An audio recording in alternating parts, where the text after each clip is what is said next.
Det er rigtig dejligt, at der kommer også nyheder her i sommertiden.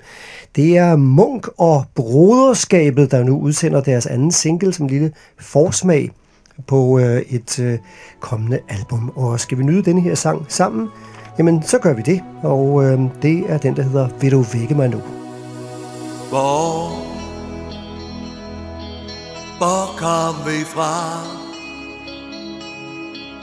Hvis vi har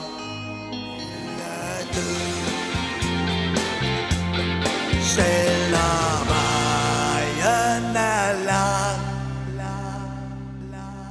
til Katmandu.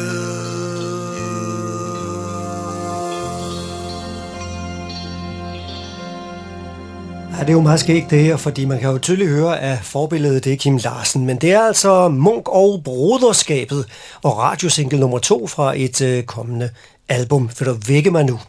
Jeg håber, at alle I derude har været rigtig, rigtig vågne og lyttet til denne her ørehænger. Det skal nok gå hen og blive et hit, det er jeg helt bombesikker på. Og så er der jo altså i øvrigt sådan også lidt Larsen-agtigt i gruppen Henrik Nørrelykke. Han spiller bas og er på kor, og han havde jo et hit for nogle tid siden med en personlig udgave af Kim Larsens Solsorte Vej.